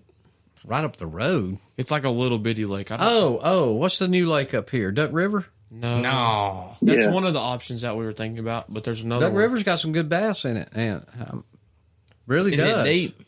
Oh, y'all were talking about up in Coleman. Katoma? Catoma. Yes. Katoma? That's where we're Katoma. going. Is that any good? I've never fished it. There's some good bass there, but the problem you're going to have is you can't have over 10 horsepower engine. Oh, well, we can't go there. Good thing we didn't try to go there. Well, I mean, Yeah, it's I think limited at Duck River, too. 9.5. Hey, we can just use the trolling motor. Yeah, I mean, you can launch. We're as gonna long as you live use the scope. trolling motor. We're going to live scope anyway. Yeah. I think you'd do better at Duck River. Really? Is that deep? Well, I mean, It's a new reservoir they backed up. I would say, what do you think? Probably, I don't know. I don't know how deep it is, to be honest with you. I don't know. Lake Atoma though, it can be really good. I mean, they run tournaments out of there. Like say you run a 9.5 or something, and everybody's got them souped up. But you can, I mean, they catch some pretty good fish out of there. If it's a 9.5, they definitely are on the bank, boys. We don't need to Yeah, go. fish for that big 9.5. Yeah, we have like a 250, so we might be too big for that. As long as it's trimmed up, not turned on, we've lost him. There he goes again. Flatline on us. Yeah, I think he just had a heart attack. Ain't no 9.5 on that lake gonna outrun that 250. You probably outrun a 9.5 with your trolling motor. Oh, we might. We're killing a little time trying to get him back on That here. Garmin trolling motor might be able to outrun one of them. I didn't realize that was a thing down here. Like in Illinois, there's a lot of 9.9 lakes, but I never. He hung up on me. Bedtime. Do you know any other good lakes around here that are like spotted bass lakes? Now I'm getting text. I don't know if y'all heard that or not. No, I don't really know any. Not anywhere close. There was one around Bessemer, up between like, there we go. Birmingham and Tuscaloosa that somebody was catching a lot of. Are you spots back? on. I'm glad we didn't go there. I mean, we still could. I mean, Did I yeah, lose but, I him? mean, if a 9.5's fishing on that thing, they ain't live scoping. Cause Says he's it's here, probably- but we'll I get don't over there see and it'll him. be It's about perfect. 15 foot deep. They'll bite everything we throw. Every time we throw it, they'll bite. And that's true. No, hold on. I'm trying. My to luck, they're figure gonna be out on what's bed. going on. We'll get over there and they're going to be locked on bed. I mean, we can throw a glob there? bait. That's fun. Yeah. Okay, you're back. All right. Bitch a whack. He's back. He didn't die. Good deal. Hey, talking about Coleman though, there's one place you guys need to go while you're in Coleman. You need to go to Mary Carter Paint Store. They have tons of fishing tackle there, but it's a really cool place. I say they were a little bit of everything. They got hunting, they got fishing, they got paint, they got traps. It's been there 100 years. Hayward Jr. sings about it in its own, Is it so really you need to 100 stop foot? by there. That's Mary Carter's. Mary Carter's. It's downtown. You can't miss it. Just plug in Mary Carter's in GPS. It'll carry you there. And Busy We Bee can Busy Bee Cafe is around the corner. It's really good too. Yeah, That's a good burger joint. a 9.9. It's been there forever. Tornado tore it up, but they came back. Yeah. In 2010, the tornado came right downtown, right across through there. You tell me why you. What that 2010 or 2011, whenever it was. I was here. 2011. I was in the middle of marriages. And I was living 2 houses down in a trailer down there. So we had a newborn, and I was working at the sheriff's office, and they called me back in as I was boiling baby bottles on a turkey cooker. well, that tornado that came through Coleman came the next slough right over that hill. It started up here on Ryan's Creek near the castle and came across and went right up this slough and came across and made a beeline to downtown Coleman. I watched it on the internet that day until it blew the church camera away. And I told my partner, I said, I got to leave. He said, why? I said, I think I don't have a house. And I couldn't but I had to walk in about 2.5 miles as close as I could get. And when I got somewhere up here around top of the hill, one of the first turns off the road, my lab met me there. She was done with storms after that. She would never, ever, she was scared to death of them. Oh, yeah. But she met me and we jumped power lines. I come packed a bag and it was a bad day. Yeah. And what year was that? 2011, wasn't it? Yeah, that hit Birmingham too. Oh yeah, we had or Moody. There was probably 50 tornadoes that day. Yeah, that was The day before it. I was in the middle of one on the interstate, a little F00 or F1. Me and about 3 18-wheelers had to wait until they come cut us out. The trees fell all around us. Wow. So it was bad news. Yeah, we had some. That's when I learned you keep cash on you. Yeah. Because it blew the banks away. You couldn't use a credit card. You couldn't. All the computer stuff was down anyway. So you could go to Walmart. You couldn't swipe no credit card, debit card. Nobody's. So I always keep a little bit of cash in the gun safe. Just you never know. I've never had to use it, but I'd rather have it and not use it. What else we got? Where was we at before Dustin died on us? You still there? We were talking Lake Catoma. Yeah, I don't know if there's any more lakes this way. It's got any big spots in them. You know? Thinking. Not without having to travel a little ways. I mean, What's a little ways? I mean, they fished Gunnersville today, so I mean, they'll travel. One of these days, you guys need to plan your trip to Lake Wedowee. Oh, that's way south. Yeah, I ain't gonna go that far today. You'll like Wedowee. It's a good spot lake too. It's down near another great school in Alabama called Auburn. I mean, they suck on my end of it, but that's my wife. Can you hear the gravel cracking? Yeah. I was wondering when she was going to get home. If you guys ever want to come and fish Lake Wedowee, I mean, we've got a camp down there. There's plenty of room to stay, and then we already got plug-ins for all the boats. Yeah. So a lot of them guys down there crappie fish. It's a big crappie lake too. So a lot of the people that deer hunt during turkey season, they're down there. You think they might be people hunting, but no, they crappie fishing. Really? So there's a turkey down there too? Yeah, there may be. There's one or you bring two. them down. We gotta take you with you. You go down to Louisiana, they do those casting blasts. We got to start doing some casting blasts with turkeys and bass. Well, here it is. I'm furnishing the bass. You find the turkeys. Well, out of these three, there's only one that I know that would jump out of a boat and go chase a turkey, and that's that one right there. I can tell he's a liar. Yeah. I can tell. Listen, I was hunting when I was shooting my early days. I didn't even know what I was doing. I was hunting in Barber County, which is down below Montgomery. And this is no kidding. I heard 18 turkeys gobble that morning down one giant long holler. And I got back to the camp, and there's two guys from Arkansas, two old men from Arkansas. One of them was a member. He just brought the other old man down there with him. You hear anything this morning? Not a thing. I ain't heard nothing. Well, unbeknownst to me, they circled around the next morning, and they was way down the other end on the other side. Same holler. But it was long. I mean, it's kind of flat down there, so it wasn't real deep. But when we got back at lunch that day, he said, "You're lying, SOB." I said, "What are you talking about?" He said, "We was standing at the other end of that holler." And the old man, I didn't even know the old guy. He said, "I can die." He said, "I can die today. I've never heard that many turkeys gobble in years." This was like 96? Yeah, something like that, 97. It was kind of in the heyday of turkeys. But apparently Arkansas, they was already having trouble because he said he hadn't heard that many turkeys in years and years and years. So, but yeah, we need to figure out some kind of cast and blast for turkeys, yeah. You have to come up Tennessee, and Wesley's got all the turkeys. You got turkeys? Yeah. Oh, yeah. Yeah. You need a sponsor? Yeah. me too. Look good on one of them jerseys. We got to have some pins and some permission slips to be on some property. I'm a little confused on that meeting too. Like I'm a big guy.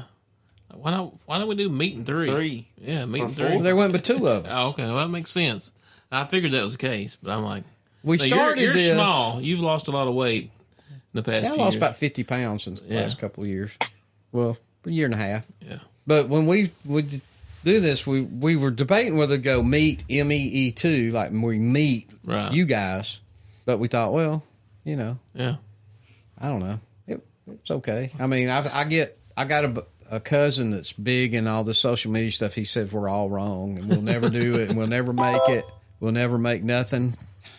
And because our name don't go with what it is. And I said, well, Meat Eater did okay. Yeah. I mean, I don't take Meat Eater as a hunting show, or whatever. And they're one of the biggest brands in the United States, probably the world right now when it comes to outdoors. I mean, we'll never do that. We're self-funded. I mean, see. These trees all came out of his nephew's yard that we did the wood out of. It was all cut, and they cut it and up into the boards, and I planed it, and he cut it and put it in here. So it is what it is. No, red. But that's where the meat and two come from. Yeah, it's two of us. I figured. Now, if you want to come down, I always thought it was you want to start coming in, calling in on being one of the three. Well, We can go meat 3. Yeah, like I said, if I'm gonna go eat, I like my vegetables too. So I know. Like meat in 3, meat in 4. Well, I'm cheap. I usually just get 2 vegetables. Well, I listened to the last episode, the last podcast there, and I was a little upset. Y'all announced that y'all made the pro staff. Was I supposed to? Yeah, that's fine. We did. I was wanting to surprise you on this one and be like, Well, hey, you didn't tell me. Yeah. You didn't say nothing. So y'all excited? Hey, I'm almost got my 5 in. I'll have my 5 shows in here for long. I heard you're going to West Point. I'm going to be at Mark's Outdoors next Friday week. Yep. And the next day is West Point. Yeah. So you make sure you get on there and log in for. I still can't. It won't let me attend. Okay. Well, but I can follow up. So I did bring you guys some. Oh, really? Stuff, yeah. Of course, Dustin's not here. He don't need anything. There's nothing here, Dustin. Sorry. Oh, my goodness. Look at that. Hey, I was wondering how you got those. You got to know somebody. Got to know somebody. Hey, got some nice little name tag holders. Some Mossy Oak swag. He's got a whole bag full of stuff. But none of it's your size. What all is in here? It's shirts, hats. Shirts and hats. Yep. Oh. Matt, I was curious. I mean, that's something we're wanting to kind of hit on, though. Tell us how you got involved with Mossy Oak and all that. That's what we were. That's kind of what we wanted to do on part of this. Well, we'll talk a little about. I'm in the microphone. I'm gonna set this down. Thank you, Matt. You're welcome. Thank you, sir. I pretty much just really got lucky. Like, I mean, I haven't been turkey hunting very long. I think I started getting turkey hunting around 2010, and just knew like Roger and some of the other guys there at Mossy Oak, and hanging around the NWTF and some of those guys, and just got invited in. I mean, I was a big Mossy Oak guy all my life for the most part, so that's, I knew all the history of the Mossy Oak brand and where they came from, so it was kind of easy for them to invite me into that group, and so I got invited in, and then my manager at the time, he ended up, his son, like me, was bass fishing. Patrick Hall, he's lives in Muscle Shoals, and so he kind of stepped back, and that opened the door, and they did some interviews, and I got hired to do the pro staff manager thing for Tennessee, Kentucky, Alabama, and Mississippi. So, how long you been doing that? Has it been recent, or it was 2013? I think. So I mean, are you like a full time? I guess it's not. Is it full? No, it's you work another job. I'm asking. Yeah, so there's no pay involved, so it's just all voluntary. So I don't know if I like that. Well, there's what I'm doing is all voluntary. Yeah, so. There's some benefits. No, everything has. Oh yeah. So no, I think it was 2013 or 14. I became the manager, and just I've luckily been a manager since. So, and then of course, like I said, I walked up to the Legacy booth at the NWTF, and Roger said, "Hey, you know who covers Alabama?" I said, "I do." He's like, "Well, I know 2 great guys," and then he pointed behind his back, and there you 2 stood, and we hit it off. We'd already been to dinner the night before, and I don't think we even. And I'll be honest with you, I would not have ordered what I ordered if I knew. I was ordering. Me either. Yeah. I thought I was paying for my own dinner, so I'm usually conservative. I was going to buy Anthony's. So, Dustin dumped me. He said, "I think he's buying. Go ahead and get you something good." No, it worked out. And of course, we went to came over to Williams, and we hung out and ate pizza the next night, and then talking. It's kind of like the podcast here. Yeah. You're just talking. It's like, I kind of imagine listening to y'all's podcasts. It's like y'all riding down the road. That's exactly how it got formed. We rode down the road, and when you drive from here to Texas or here to South Dakota. Oh yeah. And we don't run out of stuff to talk about. No. I mean, we figured, heck, we can do this. No, I mean, I don't know. They probably think it's kind of boring or whatever. I mean, they'll probably listen to this one, even if, I don't know, y'all listen to podcasts at all? It is good. I like listening to some. I've got to where I like listening to when I'm driving. Yeah. Like, if I'm driving a long ways, they're good to listen to. So, that's what we were doing. And matter of fact, we were in Texas, and I was listening to Fistful of Dirt, Cuz's podcast. Right. And he was talking about the Rios. We were already on, let's see, we done hunted 4 days with Dustin had killed the only turkey on that 6,500 acre ranch. And in that podcast, Cuz Strickland said, Ray Charles can kill a Rio in Texas. And immediately I mean, we stopped it, rewrote. What did he say that right? Because we're on day 4 we were headed home and turned around and went 3 hours back south. Really? And hunted 3 more days with another guy that actually put us on some turkeys, but or had turkeys. But I immediately sent an email off to Cuz, and I said, I don't know about Ray Charles, but I know 2 guys that's hunted 8 days. Ray Charles couldn't kill a turkey where we was, and I think he took it wrong at the time. And since then, we've talked, and we've done that. We've actually had Lauren on the podcast, and I've said that to him a couple of other times. Old Ray Charles. I bring that up a lot. I mean, and probably in the heyday. Yeah. But damn, I'm doing it again. There's probably more turkeys in Texas than there are now. Well, I don't know. It's like anywhere else you go. I mean, it just depends on where you're at. Like, I mean, there's areas of Tennessee where the turkey populations are down and it's tough, and there's areas where you can go in there and you clean house. So it's the same way in Texas. I mean, I've been lucky enough to hunt Texas and South Dakota and a lot of the states, and it's like some years it's like, hey, can't do no wrong. And then there's other years you show up and like, hey, I don't know, I don't really have any turkeys. So it just all depends. So you might have been in the wrong area. You just never. That's true. I mean, I knew. I think the first guy screwed us. But then we're hunting down the road, and I mean, we walked about every inch of that 6,500 acres. Oh yeah, we was all over. I mean, I knew. Didn't he change? He changed our property we were hunting on the drive over there, right? God, we lost him again. Whatever. Well, anyway, so we're on our way there, and he changes where we're hunting.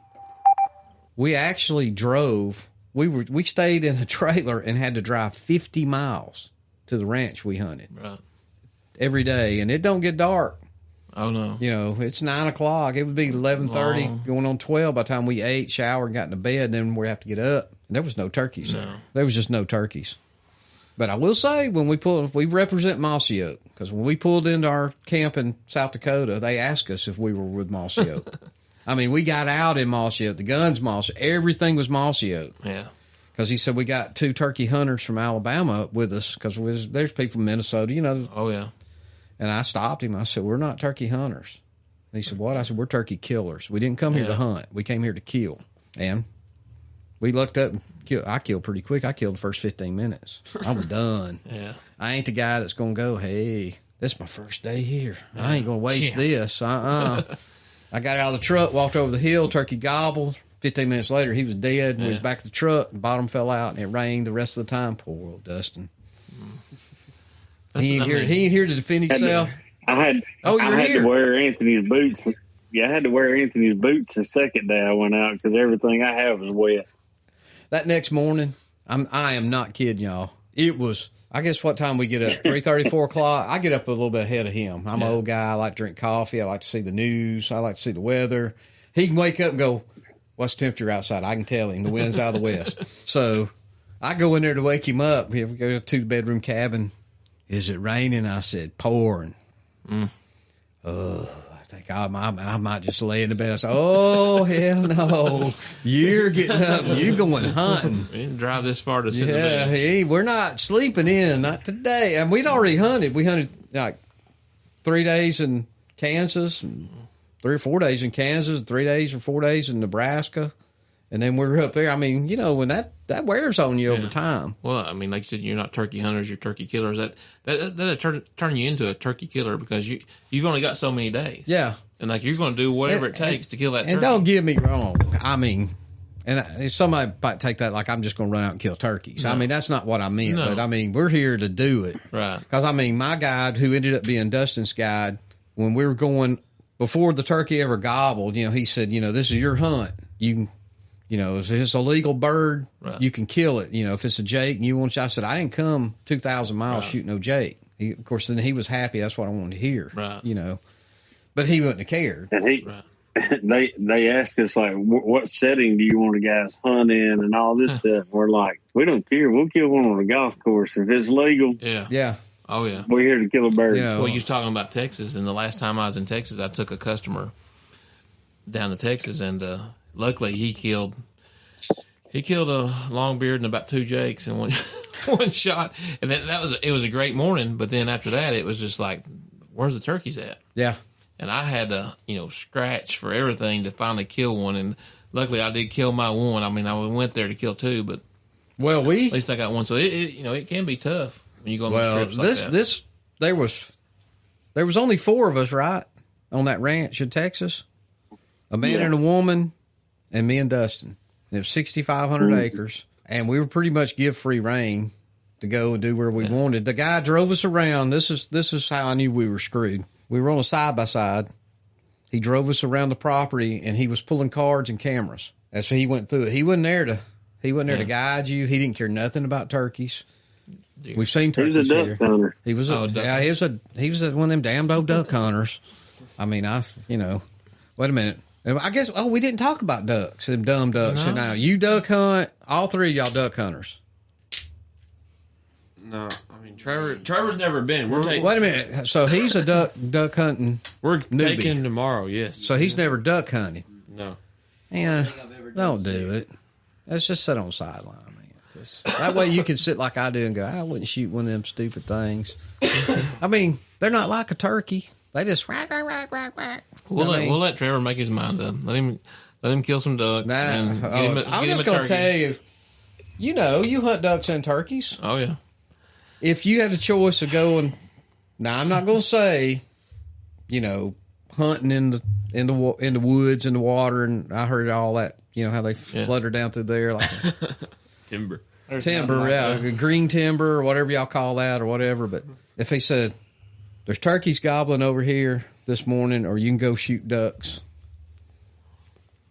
No, I'm gonna go shoot a turkey. That's what I mean, what are you smiling at over there? You gonna go shoot ducks? I like them all, but then, so I haven't duck hunted very long. I grew up a deer hunter. Mm-hmm. I mean, that's all I ever done. I mean, I remember I was younger than them, deer hunting, and of course, your dad says, "Hey, go sit up there." So I sit up underneath the big beech tree one time, and I'm sitting there going, "What in the crap is that?" And it was turkeys. I mean, turkeys hadn't even been around where I lived. This is back in the early '80s, that long, and I'm like, "What is that?" And they was roosting in that beech tree up above me, and then they was like, "That's turkeys." They just released those, a year ago, So I'm like, wow. And I never really got into turkey hunting. So I grew up a deer hunter, but then I started turkey hunting. But then when I first went duck hunting the first time, it kind of amazed me because they're so wild. A duck's traveling from Canada all the way down to Louisiana and back and forth, and you may luck up and kill one that's been up and down that flyway 7 or 8 times. I mean, there's nothing more wild. Oh, they killed a real old one not too long ago, I heard. Really? Yeah, I mean, that thing's like 11 years old or something. I mean, Yeah, we killed a banded teal from Ontario Really? in Cookville. Yeah. that was right our hometown. Well, I will give a duck that. Yeah. And I will say a turkey, if it was smart, it would build a nest in a tree. It's not on the ground. I mean, for real. I like you do them. everything in a tree, but raise your little ones. So, I mean, I like turkeys and ducks, but you got to admit, a turkey tastes better than a duck. Come on. Come on now. That's rough. You can have tender. I can cook a pretty mean duck. Oh, well, you got to cook it. You got to cook it till it's a piece of leather. No, you don't. No. That's the problem. If you're cooking it that I've long. had them. But In Florida, them Well, ducks are I'm going to pretty tell you hard what. to beat. You get some duck cooked, we'll come Tennessee. okay. Well, we may have duck. Well, What is it? Friday? yeah, but Yeah, I we leave gonna for have this. some I'm going to duck Destin Friday. in the morning. I won't be back till Sunday night. So y'all will be. Yeah. We'll have the cookies. Well, I and mean, duck. I don't know what time. Y'all may still be closed, but y'all will be headed home Sunday night, right? Yeah, Sunday. Yeah. Yeah, we'll hit on. I'll call you and I'll check on tournament and see how these jokers did. See if he lied again. Yeah, I hope he does because he needs to qualify. Hopefully, he can qualify. We're going back to that. Like that's the main objective is to get qualified for the national championship. And So are y'all already qualified? Yes, sir. We What's qualify. wrong with you? He's I never been there. He lied Too much. He lies to you. No. he's wanting to make the most of his season. Because like going into this, they have 4 Bassmaster Opens where that's probably your best chance at making the nationals, and you put in for all 4 of them. It's kind of like putting in for a turkey tag. Like we're going to put in for all 4. Luckily, they got qualified, and now we can't. We're just waiting on you. So y'all gonna help him if he had to? As long as he don't lie. Yeah, he's got to stay clean. Well, he's already proved he's a liar. It doesn't matter now. I mean, you got to help him Yeah, out. you're qualified now. Y'all are doing this for fun. Yeah, I mean, it's a learning experience. I mean, you got to learn. Yeah. Like going into college. I mean, knowing stuff from this lake, coming back down here in like say 2 or 3 years, you can go off like history. Well, even after you finish college, you may take it on to the next level. You never know. I mean, and the more lakes you fish, the more times you've been there. And the college and high school kind of travel together with like the open, so you're going to be back somewhere like this or any herring. I'm just saying, they going to be I don't know how fish can even bite around here. Much fishing's went on this past week. Well, that make it tougher. I mean, you got to think you got like elites or you got opens or the college. They're all right before these high school kids, and these high school kids got to come in and prove themselves. Yeah, and there's some really good anglers coming up. I can see it. Dustin, you there? I was just trying to figure out is there one name you guys dread hearing that they made the cut for the tournament every time? Like, is there somebody that stays on top y'all's pretty biggest nemesis? We don't really have anyone right now that's like that. That's like a absolute hammer. That's always doing like insanely good. But like in the past few years, there's been people that have been like that. There's been a select few. Like, so when you see them, you go, You got like the Tucker Smith, Logan Parks, like those younger kids that's really done good. Like we've kind of had to compete with those kids just for like a few years. As like when they were seniors and we were freshmen, they were in high schools and they were hammers. I mean, they were always doing good. But we don't really have anyone like that right now that's always winning, always getting like a top 10 or top 5. It's a really competitive. So your best high school fisherman from Alabama, is that what you're saying? No. That's one thing. No. So Tennessee. Tennessee. I mean, Tennessee Y'all got the lakes. Tennessee and Kentucky have a little thing going on, a little rivalry that they do called Battle of the Border. Yeah, and it's Tennessee against Kentucky. I'd like to see like a little Tennessee against Alabama, like Gunnersville. Or, I can see a Gunnersville. So that's what I'm saying. Pickwick, Gunnersville up in there. Pickwick would be good. I mean, we could do Mississippi, Tennessee, and Alabama on Pickwick. Well, Pickwick, you could have a trifecta going on that one. It's not like a points thing, but it's just they get in there and go at each other and kind of poke each other like orange against blue. Here we go. We need to do that with Alabama. Didn't we do that when we was up in Savannah? Didn't we take the girls? That's what I'm about to say. Tennessee, Alabama, and Mississippi. We just made the trifecta. We said, we're going to take y'all on a 3-state tour, girls. Yeah. And we was back. Well, if they fish up there, we'll go watch weigh-in, so we can go get cheesecake. Yeah. Oh, yeah. There's a great cheesecake place up there. So in Savannah? Y'all are fishing. Yeah. Oh, So, yeah. Savannah's. Yeah. I've only hunted Savannah one time. That was the St. Jude's turkey hunt. Man, they got some turkeys. Oh, they did. I don't know if it's all over the place up there, but where we're hunting out there is birds. They're good right there, but now you start moving east, there's a little bit of a shortage of birds. But you get where he's at, out in the far east. Yeah. He's sending me pictures of hundreds of birds. Up in Johnson City. Up in that area. And the way he can correct me if I'm wrong, but there ain't a whole lot of hunting pressure on them up there. It don't seem like a whole lot of people's hunting. I mean, nobody turkey hunt. Don't give those secrets up, No. When I first started, I'd do that all the time. Like, I just want a turkey hunt, Mm-hmm. Oh, yeah, you can turkey hunt. Nobody else is turkey hunting. But it seems like it's more and more people are starting to turkey hunt. Well, when people find out, you can hunt, but, $300 a bird or something. You know what I'm saying? Yeah. $3,000 to hunt or whatever. So I was trying to. I'd almost fix me a hunt up down below Orlando. I was wanting to go and be there on March 1st. I've never hunted that early. This guy was right north of. He was below Orlando. He's in true Osceola land. But so we're talking back and forth, and I go, well, finally, I need no money. What are you talking about? And it was like $3,000 just to hunt for 2 days, one bird. No food, no lodging, no nothing. I'm going, I can go right back up the road and hunt with Eddie Salter for $2,000 and have to stay in a pretty good hotel, and he'll feed me every night. So that's funny. I got a buddy that hunts South Dakota a lot, and he met this lady at a gas station, and she's like, "What are you doing up here?" He's like, "I'm from Alabama." She's like, "What are you doing all the way from Alabama?" He's like, "I'm up here turkey hunting.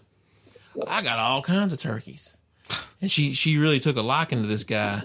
And he's like, he put his arm around her. He's like, amazing, great. He's all excited, and she invited him to her house, and he's killing birds, and he's giving her money, like, $100 a bird. And she's like, you don't have to give me no money, honey. He's like, oh no, I'm bringing, customers in, and we're killing birds. Here's $100 or $200. No. And so this went on for like 3 years. And so like, then he took his wife up there. He's like, hey, Miss Gina, or whatever her name was. He's like, I want you to meet my wife. And she's like, your wife? She had his eye all up for it. I mean, she thought he was going to, carry her down to Alabama and marry her. So then after she realized he had a wife, those turkeys went from like $400 to $700 a piece. Yeah. Yeah, you don't need to ever talk about your wife. No. I don't even wear a wedding band when I leave on hunting. So I wear one out the driveway.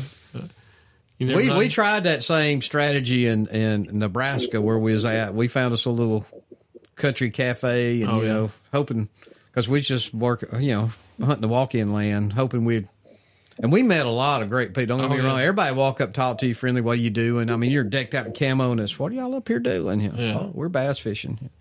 But, nobody. We just kept helping one of them old ranchers go, I got tons of turkeys. Come over here and hunt. But it didn't happen.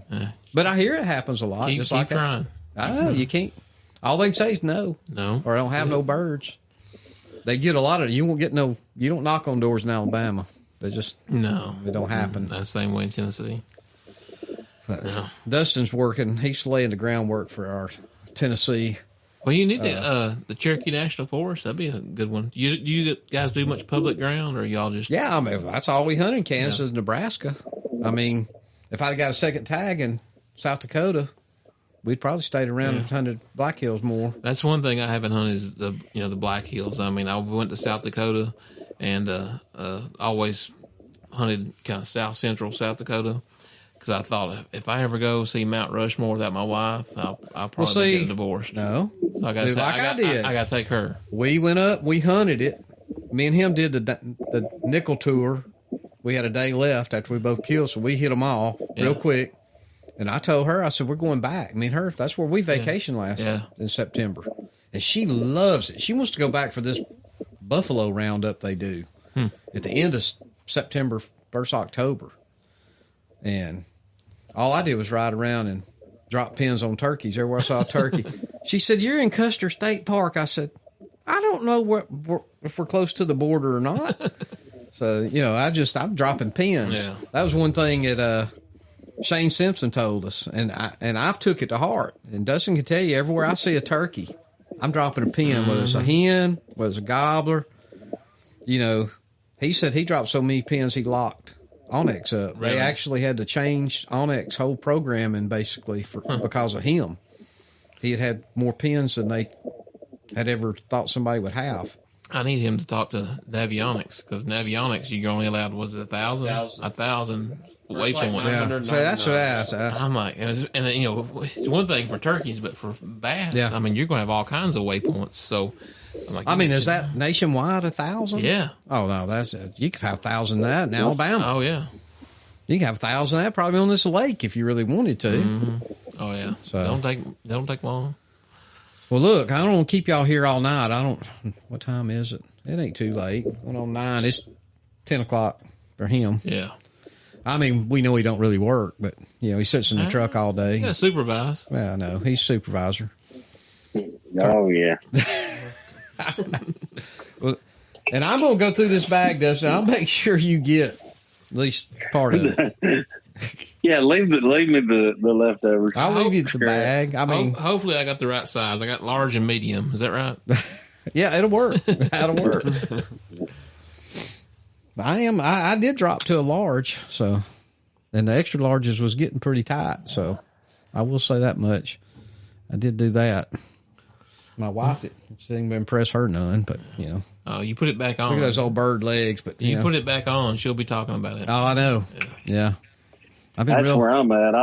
I had lost like 68 pounds last year, and during turkey season got like ready for it, and then and the wife, she said nothing, and I slowly gained it back, and then all of a sudden now she's all about me getting back on my diet. Yeah. Getting back on it.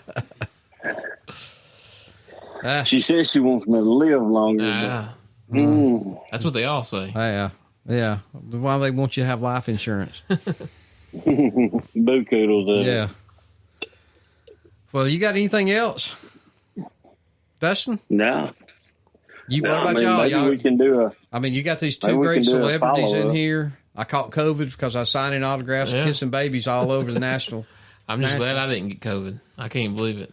But a lot of people did. Yeah, because I talked you and another guy I talked to. The last two I talked to, actually, I think the last three I talked to had COVID after NWTF. I just wonder if maybe that Sunday or whatever, or Saturday, that last day or something, somebody come in. I've been there since Tuesday. Yeah. So. Well, with people traveling in. You just don't know. And you shake so many hands, and I'm bad. William and them's booth, they had plenty of hand sanitizer, but I'm bad about, I might shake your hand. Next thing I know, I'm scratching my eyeball or whatever. And I've got to be in Atlanta next week for a trade show, and I'm dreading it because it's going to be, COVID central, I'm afraid. Everybody flying in from everywhere. I mean, when COVID first hit, I was at a trade show in New Orleans. I was making fun of a guy because he was stealing hand sanitizer. I gotta make sure he was putting it on his finger, sticking it up his nose. He's like, that COVID's bad stuff, And then as soon as we left that show, it's like COVID. I was in Colorado Springs, and as we were flying home, they were shutting the country down behind us. That's crazy. The airports was closing, and I got a goofy buddy, a different guy in Huntsville. We're on one of them trains in the airport. Uh-huh. He's going. I don't know what I got when I was in China, but man, I just can't breathe. And I'm going, man, these people are taking this serious. You got to shut up. And everybody would be backing up away from him. Yeah. And he was just a nut. That sounds like something. This is the same guy that got in trouble for trying to climb up a pyramid. He's in Egypt. And he was trying to go up one of the blocks or something other and got in trouble. He wasn't even into fishing that much come COVID. And that's about the time he got, baseball and all the sports kind of shut down. And fishing kind of picked up. He's like, I'm going to start fishing. And I had a customer gave him a John boat. He got on Facebook and was like, hey, we're looking for a free boat. And a customer said, I got a boat I'll give him. So I had to drive to Clarksville, Tennessee, and we picked up this John boat, and they went into a 2-month project of redoing the John boat, and they named the John boat, had stickers on the side, Kung Flu 20. This is the name of the John boat. Oh. Well, I don't think there's no better way to end the show. No Kung Flu. Kung Flu 20. Kung Flu. But, no, we appreciate y'all being here. Thank you for having us. Yes, sir. Thank you for having us. Thank you. Yeah. I found good luck. I figure he's the only honest one in the room, and you two, I don't know about. Well, if you're going to be with Wesley, just, you got to be by his side. Is that what it is? That way you're being told the truth. So maybe he'll invite you to go turkey hunting. He may, but he'd be lying. No, he's got them. He's got the turkeys. He's got pictures to prove it, too. Oh, okay. Yeah. I never got to go with him yet. I could have told y'all he lied if you told me he had turkeys and was a big turkey hunter. Yeah. And this one will make a good one. Yeah, we're going to make a turkey hunter out of him. So, I want to hear about the turkey when you kill it. Yes, sir. So, well, all right, Dustin, what do you got? Maybe when we do our follow-up turkey season, we'll get them on the phone or something. Yeah, okay. Sound like if we put some segments together, Who are we going to beg anybody tonight? I don't know who to beg anymore. Mossy Oak finally come through. Well, I ain't going to say Mossy Oak come through. Matt came through. Roger came through. Yeah. And you know what's so bad is we've been hanging out with Roger for years. Yeah. I think I might have met you. Was you at Legacy Booth a couple years ago? Oh, I've been there, the last 5 years I've been over there. Yeah. No. So as I walked up, he's like, I got 2 guys. Dustin had just talked to him, asked him, he said something about he was pro staff too. We knew David was. Yeah. But, Yeah, Roger's a good one. That's one of the things, like you said, he's kind of just word of mouth and like, hey, he knows everybody too. And I stand behind these guys. That's what it takes, somebody saying, hey, I'll stand behind this person. And so if Roger says it, and of course we just hit it off. So I'm like, these are great guys. Well, we'll get you back down here, or at least on the telephone, and we'll talk the whole Mossy Oak world one night. Sounds good. So maybe you get a little update on them. Of course, I'm going to see what y'all did this weekend anyway. I'll call you Sunday night on my way home. Pressure's on. Pressure's on. I expect top 1, 2, 3. I had the top 3. Tennessee. That'd be crazy. That would be pretty. That would be pretty cool. But It'd be cool. Y'all'd fight over who'd be 1 and 2 and 3. But I don't think I'd complain about. No, I wouldn't complain about the top. Just sit out there, Sunday and watch, and Wesley about there scoping them and be like, "Look here." yeah. Mm-hmm. I'm shocked he didn't. He say, "We'll just take the boat over there tonight." Yeah. Well, do they do those weigh-ins live or anything? For Yeah, they do. It's on Bassmaster.com. Oh, so you can watch it? Yeah. Okay. I'll check it out. It's on, Yeah, you'll probably be off work by them on a Sunday, won't you? That'd be 5 o'clock your No. time. Yeah, I get off at 5 o'clock my time. Yeah, fast time. We call it fast and slow. I was just up there. You was right behind me. I was up in Kingsport, after NWTF, and you came up right behind me, I believe. Yeah, yeah. I followed William out of Nashville for a pretty good way. Just thought I'd stay behind him, and then we hit those big hills, and I had to move on. So, Yeah, he's pulling. Oh, a and trailer. let me tell you, y'all are. I thought it was last week, but I was wrong. This is episode 50. Is this a little 51. milestone? Was it 50? This will be 51. This is 51. Yeah, that's right. Because I had somebody on. I thought it was 50. I was mistaken. It was NWTF. 49. Yeah. Yeah. I listened to you guys ever since, I really got a kick out of it. You guys have mentioned it. Like, he's like, we got a podcast, and I started listening to it. And I got in the truck to leave on Thursday or Friday, wherever day it was. And I'm like, I was doing something on my phone for work, and I'm like, and they're like begging, like, we're just trying to get that pro staff, thing. I'm like, It got to be just a joke. you gotta be kidding me. me. And then it's like, so I started listening to the podcast, and it's like, every time I get in the truck, the podcast comes on. I'm like, well, this is pretty cool. I mean, I don't listen to a lot of radio when I'm driving. I'm just kind of to myself. But I started listening to you guys and over, and it's like every episode, I'm like, they just keep on and keep on. I'm like, I wish I'd heard this sooner. See? Well, all right. We ran on so long tonight. I don't even know if anybody listened to this whole thing. They probably just turned us off. And, well, we ain't got but 3 people. Well, 4 now. You're listening. I'm listening good. We'll have 7 if they listen at least once. So, what do you think, Dustin? You ready to call it? Yeah, right. I'm good whenever you are, man. Well, I know it's getting late on your end. So, and that's way past these young boys' bedtimes. I can tell you. Wesley stays up all night long. Oh, is he? He's got to talk to some girls, I'm sure. I had to tell him to get Bear, to bed. you're one that the other you're night, about engaged, guys. The other night, it was so loud. I was like, "You get your butt in bed." I text my son that, and I got ignored. Do we want to go there? And I text Wesley. I'm like, I'm going to Wesley. He's not mine, but I'm going to text him. I text him. I said, get your butt in bed. And he's like, your dad said get our butt in bed. And it's like, whoop. Okay. We were in there laughing. It was your son and his partner. Let's just leave it at that. Well, all right.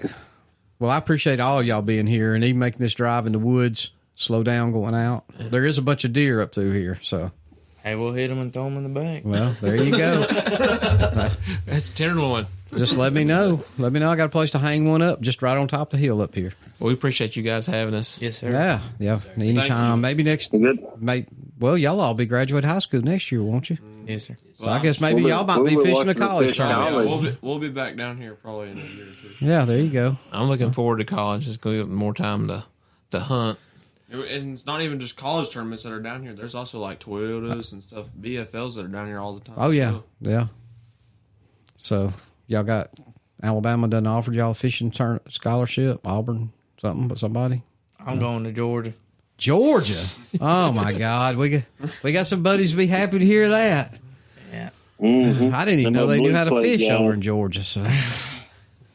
Tell them the school. Don't say you're going to. Oh. Yeah, I'm going to Emmanuel University. Oh, well, okay. It's in I thought you meant Georgia. No. Oh. It's in Savannah. Okay. All right. Okay. Oh, that's a great place to be. I don't blame you. I'd go there. Well, good deal. Well, Dustin, I guess we'll talk to everybody in about a week. What do you think? Sounds good. All right. I guess we're out.